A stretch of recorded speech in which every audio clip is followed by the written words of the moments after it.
बदलना चाहो भाग्य, बहुत आसान है रास्ते, अब रोजगार के वास्ते नए आसान रास्ते।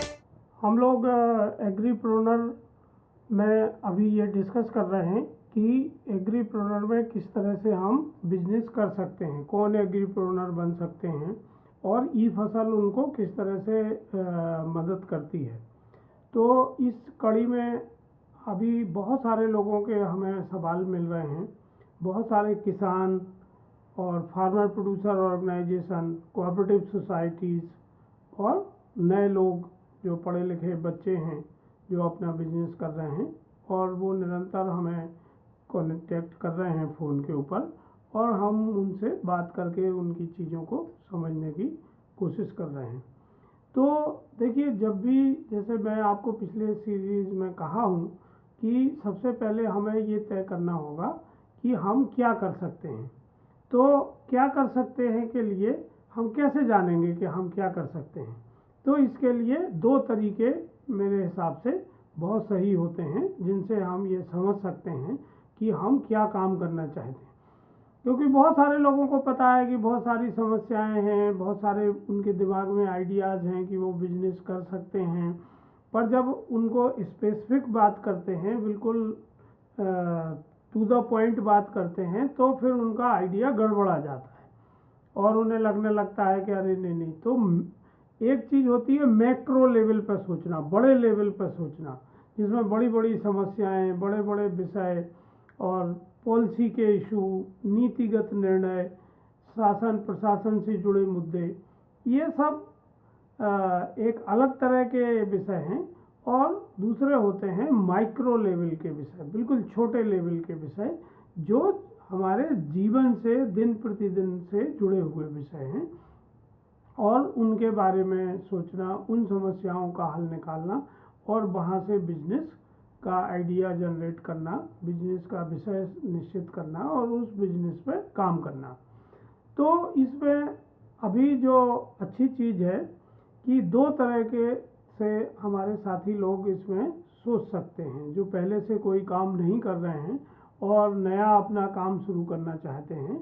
तो पहला है कि हॉबी, अगर उनको कोई किसी तरह की हॉबी है या किसी तरह के विषय में उनकी रुचि है जिसको करना उन्हें स्वाभाविक रूप से अच्छा लगता है, तो उस हॉबी को अभी आप बिजनेस में बदल सकते हैं। क्योंकि मार्केट अब इस तरह का विकसित हो गया है कि कोई भी हॉबी जो हमारे अंदर है, कोई भी जो हमारा शौक़ है या पैशन है, उसको हम बिजनेस में बदल सकते हैं। और अगर आपके पास ऐसी कोई हॉबी है जिसको आप बिजनेस में बदल सकते हैं, तो वो सबसे अच्छी बात है, क्योंकि इस काम को करने में आपको मानसिक तनाव नहीं होगा। आप हमेशा खुश फील करेंगे, अच्छा फील करेंगे कि आप अपनी हॉबी को बिजनेस में बदल रहे हैं। जैसे आपने देखा, बहुत सारे खिलाड़ी हैं जो किसी पर्टिकुलर खेल को खेलते हैं, वो उनकी शुरू में हॉबी होती है और बाद में वो उसको अपना कैरियर बना लेते हैं। या कोई कलाकार है जो पहले शौकिया तौर पर काम करते हैं, चाहे वो फोटोग्राफर हों, रंगकर्मी हों, या कोई वाद्य यंत्र बजाने वाले हों, गाने वाले हों, वो उसको बदल सकते हैं। फैशन डिज़ाइनर हैं या बाल काटने के लिए हेयर ड्रेसर हैं, इनसे लेके सब तरह की हॉबियाँ होती हैं। इसी तरह आपको अगर ग्रामीण टूरिज्म अच्छा लगता है, खेती अच्छी लगती है, डेयरी का काम अच्छा लगता है, किसानों के साथ बातचीत करना, उनके साथ काम करना अच्छा लगता है, या कोई प्रोडक्ट बेचना अच्छा लगता है, सब्जी, फल, गल्ला, तो आप उसको हॉबी में बदल सकते हैं। अगर आपके पास कोई हॉबी नहीं है और फिर आप बिजनेस के लिए कोई विषय चुनते हैं, तो उसका चुनाव आप कैसे करेंगे। तो दूसरा तरीका है कि हम किसी ऐसी समस्या को पहचानें जो हमारी या हमारे आसपास के लोगों की समस्या है। जितनी बड़ी समस्या आप पहचानेंगे, उतना बड़ा बिजनेस आप खड़ा कर सकते हैं। तो सबसे पहले आप समस्या पहचानें कि लोगों की समस्या क्या है। यदि आप किसानों के साथ काम करना चाहते हैं तो उनकी समस्या पहचानें कि उनकी क्या समस्या है। अब मेरे हिसाब से किसानों की जो सबसे बड़ी समस्या होती है, वो होती है कि जो माल वो उत्पादित कर रहे हैं उसको बेचना। हमेशा किसान को ये लगता है कि उनको उनकी उत्पादित चीज़ का उचित मूल्य नहीं मिल रहा है, तो ये एक उनकी समस्या है। या जब वो आदान खरीदते हैं, खाद बीज दवाई या कोई चीज़ खरीदते हैं, तो उनको लगता है कि वो बहुत महंगी चीज़ मिल रही है, समय पे उपलब्ध नहीं हो रही है। या जब फसल को कैसे बोना है, कैसे उसकी देखभाल करना है, बीज का ट्रीटमेंट कैसे करना है, ये सब प्रैक्टिकल चीज़ें हैं जो किसान को हमेशा समस्या के तौर पर सामना करना पड़ता है। तो यह किसानों को फाइनेंस की व्यवस्था कैसे होगी, उनको कोई नई फसल पैदा करना है, उसकी ट्रेनिंग कहाँ मिलेगी, उसकी जानकारी कहाँ मिलेगी, तो इस तरह की बहुत सारी बातें हो सकती हैं। तो आपका तरीका ये होना चाहिए कि आप जहाँ रहते हैं वहीं समस्या ढूंढें। अगर आपकी खुद की समस्या है तो सबसे अच्छी बात है, आपके परिवार की समस्या है तो और अच्छा है, आपके आसपास पड़ोस की समाज की समस्या है तो भी अच्छा है।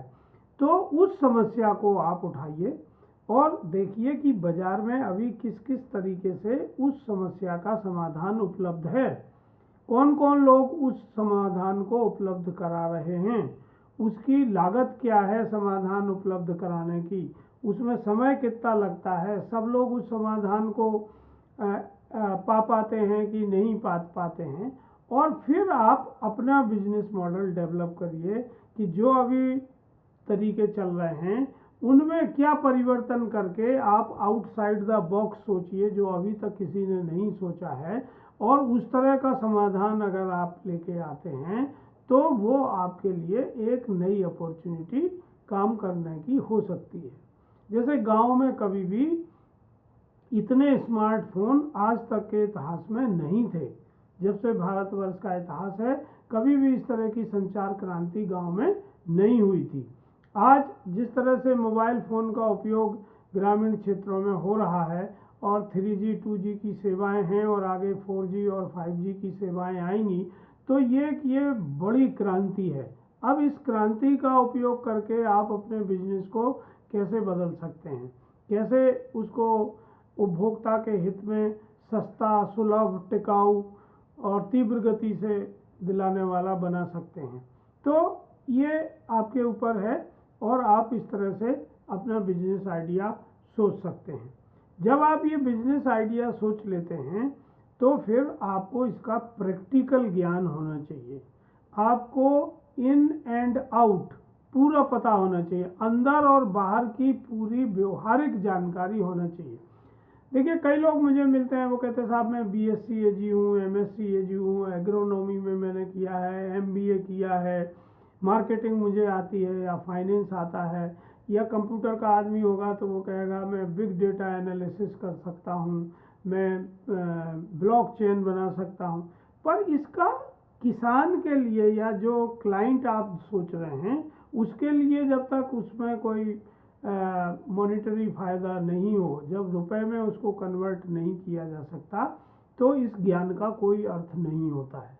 तो प्रैक्टिकल आपको सीखना पड़ता है। अब चूंकि आपका स्कूल कॉलेज इस तरह का प्रैक्टिकल नहीं सिखाता है, तो यहाँ ई फसल उन लोगों की मदद करता है जो अपने ज्ञान का प्रैक्टिकल सीखना चाहते हैं। वो ई फसल से जुड़ सकते हैं और जिस वर्टिकल में वो काम करना चाहते हैं उस वर्टिकल का in and out, end to end practical वो हमारे साथ कर सकते हैं। तो जब तक आपको प्रैक्टिकल पता नहीं होगा तब तक आप अपने बिजनेस आइडिया को रिफाइन नहीं कर सकते, उसको और मांझ नहीं सकते हैं और धारदार नहीं बना सकते हैं, क्योंकि कई बार जो हम सोचते हैं वैसा उपभोक्ता या बाजार व्यवहार नहीं करता है। तो हमें ये समझ लेना पड़ेगा कि हमें उसका प्रैक्टिकल ज्ञान होना आवश्यक है, और इसी प्रैक्टिकल ज्ञान से आप अपना बिजनेस आइडिया और एक्शन प्लान बना सकते हैं कि आपको शुरुआत कहाँ से करना है। क्योंकि कई बार पूरा बिजनेस आइडिया भी होता है, ज्ञान भी होता है, पर शुरू कहाँ से करना है वो उन्हें पता नहीं होता। आज ही मैं अभी सुबह बात कर रहा था, मेरे एक साथी हैं जो मथुरा वृंदावन में रहते हैं और FPO बनाने की सोच रहे हैं। बहुत साल दिनों से उनके मन में ये है और वो शासकीय कार्यालयों के चक्कर लगा रहे हैं। आज मेरे साथ उनकी बातचीत हुई तो मैंने उनको बताया कि देखिए, शासकीय कार्यालय के चक्कर लगाने से कोई बिजनेस नहीं हो सकता, गवर्नमेंट के साथ कोई बिजनेस नहीं हो सकता। अगर आप करना चाहते हैं तो प्रैक्टिकल आप करिए और हम आपकी मदद करते हैं। तो हमारे कुछ साथी हैं जो दिल्ली में आज़ादपुर मंडी में आलू और सब्जियां और इस तरह की सप्लाई करते हैं, और जो मॉडर्न रिटेल चेन है जैसे मोर है, बिग बाज़ार है, बिग बास्केट है, निंजा कार्ट है, आपका रिलायंस फ्रेश है, इनमें वो सप्लाई करते हैं। तो आज ही मैंने सुबह उनको दोनों की मीटिंग कराई है। अब इनके पास रॉ मटेरियल है, उनके पास डिमांड है। अगर ये सप्लाई चेन हम डेवलप कर देते हैं ई फसल की मदद से, तो आसानी से उनके क्षेत्र के किसानों का माल वहाँ जा सकता है, और जो प्राइस उन्हें अभी मिल रहा है उससे बेहतर प्राइस उन्हें वहाँ मिल सकता है। तो इस तरह के बहुत सारे प्रैक्टिकल हम लोग रोज करते हैं, और इस तरह के खरीदारों के साथ और उत्पादकों को हम जोड़ने का काम करते हैं। हम एक पुल का काम करते हैं, और यहाँ जो हमारे साथ एसोसिएट होते हैं वो हमारे साथ काम करते हैं, क्योंकि ई फसल जो है वो पार्टनरशिप में काम करती है। वो लोगों को नौकरी नहीं देती, तनख्वाह नहीं देती है। हमारा वो मॉडल नहीं है। आप हमसे भी हमारे साथ आके अपने बिजनेस आइडिया को हमारे साथ डिस्कस करिए, उसको रिफाइन करिए, और शुरुआत करने के लिए हम आपको एक प्लेटफॉर्म देते हैं, एक लॉन्चिंग पैड देते हैं, जहां से आप अपने बिजनेस को ऊपर ले जा सकते हैं। आप हमारे साथ सीख के उस काम को कर सकते हैं, और यहाँ हम प्रॉफिट शेयरिंग पे आपके साथ काम कर सकते हैं। तो इस तरह से हम लोगों की मदद करते हैं। अब ये सवाल आता है कि कितना बड़ा बिजनेस होना चाहिए, जब हम शुरू करें तो कितना होना चाहिए। तो देखिए, मैं आपसे अनुरोध करता हूँ कि जो हमारा शरीर दिख रहा है, इतना 6 फुट का जो शरीर है, 100 किलो वजन का है, इसकी शुरुआत कहाँ से हुई? इसका शुरुआत एक अणु से हुई है, जो माता के गर्भ में गया और उसने ये शरीर धारण किया। या कोई भी बट वृक्ष है, या पीपल का पेड़ है, या कोई भी बड़े से बड़ा पेड़ आप कल्पना करिए, तो उसकी शुरुआत कहाँ हुई? एक छोटी सी चीज़ से हुई।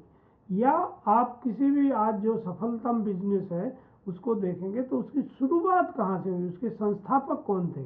वो इतना बड़ा काम नहीं कर रहे थे। जैसे अमेजोन एक बड़ी कंपनी है, ठीक है। अमेजोन जब काम शुरू की तो उनने केवल किताब बेचने से काम शुरू किया, और बाद में फिर A to Z चीज़ें उसमें जोड़ी। अलीबाबा एक दूसरी साइट है जिसमें 3 साल तक वो लोगों ने काम किया और कोई उनके पास रेवेन्यू नहीं था। तो ऐसा नहीं है कि जो आज बड़ी बड़ी कंपनियां दिख रही हैं वो इतनी बड़ी पैदा हुई हैं, ये इतनी बड़ी हो गई हैं। उनको शुरुआत तो छोटे से ही करना पड़ी है। तो यहाँ मैं आपको सलाह दूंगा कि बजाय बड़े तालाब की छोटी मछली बनने से बेहतर है कि छोटी तालाब की बड़ी मछली आप बने, और छोटे क्षेत्र से आप अपना काम शुरू करें। तो थिंक ग्लोबल, एक्ट लोकल, मतलब आप पूरे बाजार को कैप्चर करने की बात ध्यान में रख के चलें, पर आप स्थानीय स्तर पर जहां आप हैं वहीं से शुरुआत करें। अगर वहां आप सफल हो जाते हैं तो फिर रिप्लिकेट करना, इसके लिए प्रोसेस और इसके लिए तंत्र खड़ा करना बहुत आसान होता है। पर पहले आपको अपने आइडिया को अपने स्थानीय जहां आप हैं वहीं, या आप किसी के साथ एसोसिएट करके टेस्ट कर सकते हैं। ई फसल के साथ एसोसिएट करके टेस्ट कर सकते हैं। उसको कहते हैं POC, प्रूफ ऑफ कॉन्सेप्ट, कि जो आपने सोचा है उसको कंसेप्ट को आप प्रूफ कर दें कि हाँ, ये आपका विचार चलता है, इससे पैसा कमाया जा सकता है, इससे लोगों की समस्याओं का हल निकाला जा सकता है। अभी प्रॉफिट की मत सोचिए, अभी ये सोचिए कि कितने लोगों की समस्याओं का समाधान हम कर रहे हैं। अगर आप समस्याओं का समाधान करते हैं तो मार्केटिंग और प्रॉफिट तो आने ही वाली है। वो बैल के पीछे जैसे बैलगाड़ी चलती है उस तरह से है। तो आपको बैल के आगे बैलगाड़ी नहीं लगाना, आपको शुरू से ही प्रॉफिट सोच के काम नहीं करना है। आपको शुरू से समस्या का समाधान सोच के काम करना है और बिजनेस को उसके पीछे आने देना है। दूसरा, अगर आपके पास कोई प्रोडक्ट है, आप डिज़ाइन कर सकते हैं किसानों के लिए, खेती के लिए आपने पहले से कोई डिज़ाइन मशीन की हुई है, उसका मार्केटिंग करना चाहते हैं, तो इस तरह उसको कहते हैं MVP, मिनिमम वाइबल प्रोडक्ट, कि वो प्रोटोटाइप आप कुछ बनाइए और उनकी मार्केटिंग करिए। अगर वो प्रोटोटाइप बिकते हैं, लोगों को मदद होती है, तो फिर उस पर एक व्यावसायिक निर्णय लेके उसको प्रोडक्शन में लाया जा सकता है। तो मेरा आप सबसे अनुरोध है कि बहुत दिन तक आपको सोचना नहीं है। कई लोग मुझे मिलते हैं, और अभी जब से मैं ये वीडियो शुरू किया हूँ तो बहुत लोग मुझे कि साहब मैं इतने सालों से सोच रहा हूँ, मैंने अपने पिताजी के समय से सोचा था, पर क्या करें साहब, पारिवारिक जिम्मेदारी आ गई, या ऐसा हो गया, वैसा हो गया। ये सब जितनी चीज़ें हैं ये टाल मटोल की चीज़ें हैं, इसको हम करना नहीं चाहते हैं, इसलिए हम दूसरे लोगों पर उसका दोषारोपण करते हैं। और इसका कोई भौतिक समाधान नहीं है, ये साइकोलॉजिकल समाधान है, इसका मनोवैज्ञानिक समाधान है कि आपके मन में जो है उसको आप एक बार कर लीजिए, क्योंकि ये ज़िंदगी दोबारा आपको नहीं मिलने वाली। कल सुबह आप सो के उठेंगे या नहीं उठेंगे, इसका कोई भरोसा आपको नहीं है। तो कितने दिन सोचेंगे आप? आज ही से शुरू करिए, अभी से शुरू करिए, बहुत छोटी सी शुरुआत करिए और उसको करके देख लीजिए। तो इतने दिन से जो आपके मन में आइडिया चल रहा है उसको आप आगे बढ़ा सकते हैं। जैसे आज जो मथुरा का मैंने उदाहरण दिया, कई दिनों से, उनके सालों से उनके मन में एक आइडिया है, 4-5 साल से उन्हें सब तैयारी भी कर रखी है, पर एक ऐसे कैटेलिटिक एजेंट की ज़रूरत है जो उस आइडिया को क्रियात्मक रूप में बदल सके। तो ई फसल इस तरह का एक कैटेलिटिक एजेंट का काम करती है, जो आपके आइडिया को कार्य रूप में परिणत करने में आपको मदद करते हैं। तो मैं इसलिए ये आपको उदाहरण दे रहा हूँ कि आप में से बहुत सारे लोग जो मुझे सुन रहे हैं, उनके मन में इस तरह की बातें हैं, तो अब उसको मन में रखने की ज़रूरत नहीं है। कोई भी समय खराब नहीं होता और कोई भी समय अच्छा नहीं होता। जब आप जिंदा हैं और आप काम कर रहे हैं, वही समय शुभ मुहूर्त है।